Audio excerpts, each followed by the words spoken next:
to bring everybody back together, and then we're going to keep working on the questions.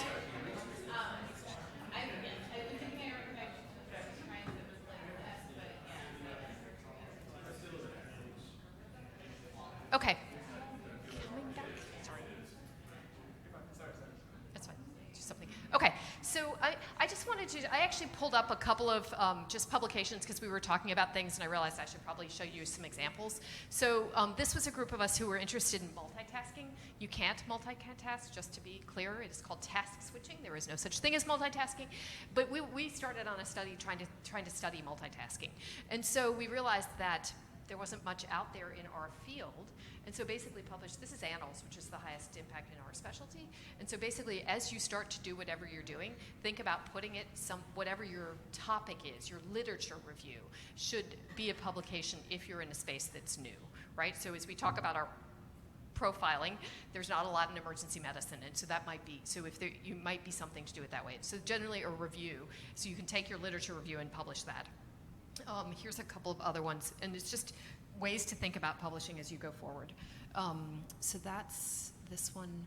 This one is, this is personal learning networks.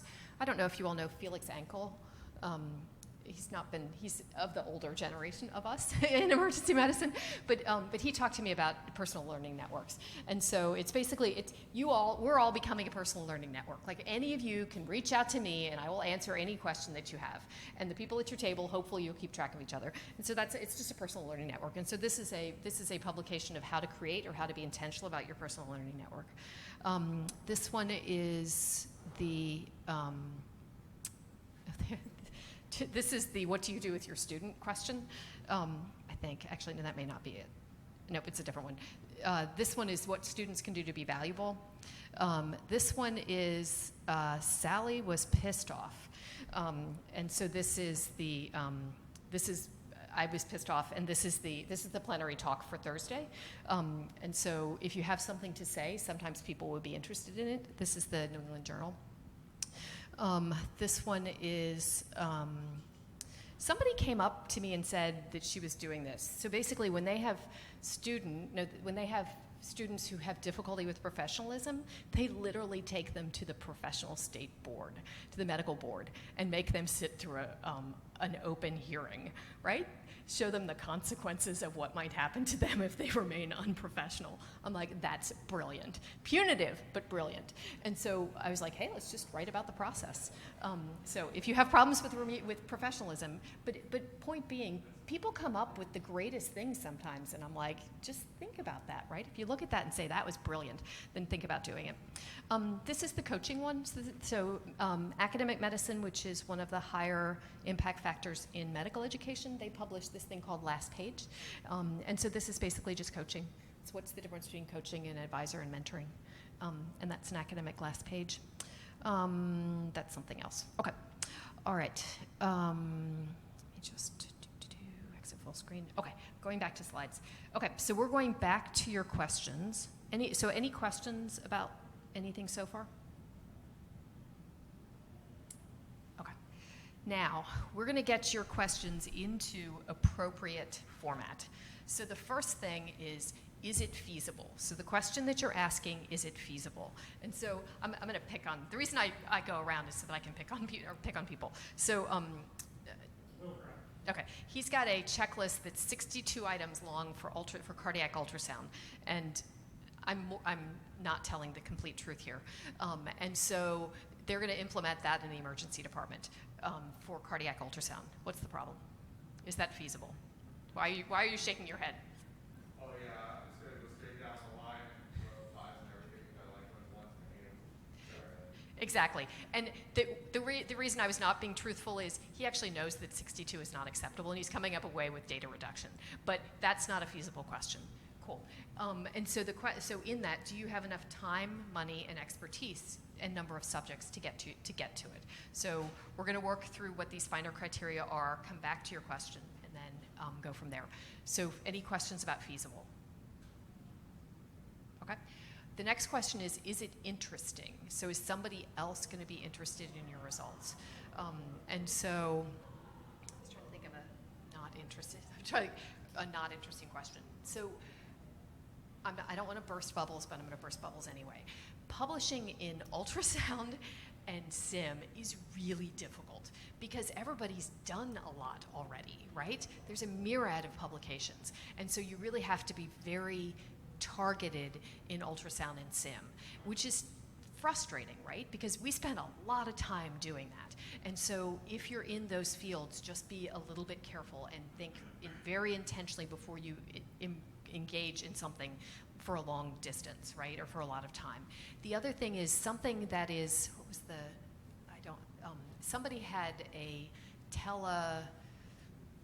curriculum in EMS, right? Like how to do base camp or something. That wasn't, I'm hoping that's not somebody's paper. But at any rate, so it was kind of like how do you do a base camp in EMS. The problem with that is your base camp is different than their base camp, which is different than their base camp. And so whatever you do at your own institution is not going to be interesting to anybody else unless they can fully adopt it, right? So if something is very local, don't bother doing it because nobody else is going to be able to do it.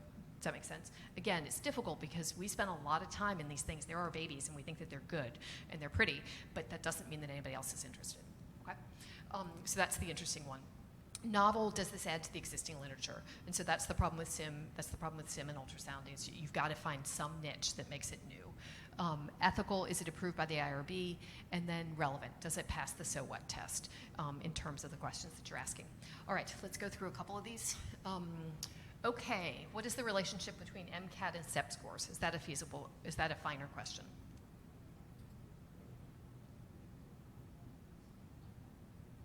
Finer question, yes or no? Yeah, some people are yeses, some people are no's. Okay, let's do a vote. Is there a relationship between them? Yes or no? Are we not getting the question? I'm not getting anything. Do I need to come over here and stand by you so you have to talk to me? So the problem with this question is, of course they're associated. It's multiple choice questions, right?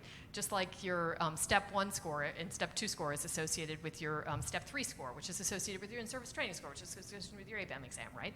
So probably not a finer question because it's not novel. We know that these things exist. Multiple choice questions equal multiple choice questions. Does that make sense? So while there may be a statistically significant association there, it is not necessarily interesting. Are we good with that? Do you believe me? Okay, all right. Do residents who complete a difficult airways course demonstrate better airway management skills than residents who do not complete the course? Finer question. Is it feasible? Sure. Yeah. Okay. Is it interesting? Novel? Maybe. Hard to know. Ethical? Probably. Relevant. So anybody see what are some of the issues with this one? A group of people who did something extra and proved that extra thing is good. Correct. So exactly, that's exactly it. I think I used as an example of if you give somebody an apple and you don't give the other person an apple, who's less hungry, right? And so, they learned more. And so you're going to get into trouble if you have these studies that are just one person gets something and the other person doesn't give anything. So you have to actually do some sort of control with the other one. We were talking about a 3D simulator for ultrasound. And so if you're going to test a 3D simulator for ultrasound, you have to test it against something, not against nothing, because the nothing is going to lose. And so you want to test it against standard practice. And so for that one, that's the problem with this one. The other one here is, that's a hard one to measure, is what does better management of airway skills look like? Is that more intubations? Can you actually get good data? The data issue is kind of a problem with this one. Okay, does birth order predict performance in residency? Finer question. Can we ask that in an interview, or is that? If it correlates, I mean. It might be on the MCAS application. I don't know. So I think what we're saying here is, I'm not sure it's relevant. I'm not sure it's novel. There might be some ethics thing. So probably not a great question. Okay, Steve. Are pediatric residents burned out? It's very funny. This is an old slide set, and I was like, back then you might have asked that question and been interested in it. Now it'd just be like, yeah, of course they are. And so it is no longer interested or novel for EM docs as well. All right. Do surgical residents with burnout have more medical errors? Good question. How are you going to measure it? Yeah. How are you going to measure it?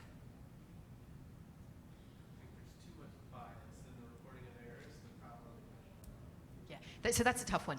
There is actually, it's not surgical residents, it's actually surgical faculty. It's a New England Journal study where they basically did the Maslow burnout on surgical surgeons, and then they asked them how many malpractice cases they had recently. I think that was, or something like that. So you can get at it, but it's a little bit touchy, right? And clearly there is bias in your willingness to report. Yep. Okay. There are studies on canceled orders in the EHR Okay. that can help. You know, if you try to correlate the burnout with more canceled orders. Oh, interesting. Because, And so you then have to have a theory of what canceled orders means. well, we do. I mean, some places will require you to put in the reason, but that doesn't mean it's accurate. Huh. But there's a correlation between something. Huh, interesting. Putting them in wrong. If someone's canceling, Something, yeah. Interesting. it's there. Yeah, it would. I mean, that one's kind of interesting. It might be interesting to say, are there more canceled orders from 2 a.m. to 5 a.m. in the morning, right? Because that's when we're more like, I'm tired and not thinking clearly. So interesting question. Okay, can residents effectively teach medical students? That's a hard one. Like, how do you measure that one? Okay, moving on. Okay, I think that's it for the questions. Do you Next. have a plug? Your thing says it's going to shut down. Oh, okay. That's okay. I don't really care. Keep Okay. going. I'll plug it in a sec. Okay. So now we're coming back to your research question, and go back one to the finer. Go back. Great. Okay. Now go back to your question and see if you've got a finer question. Okay. So clarify your question so that you're feasible, interesting, novel, ethical, and relevant.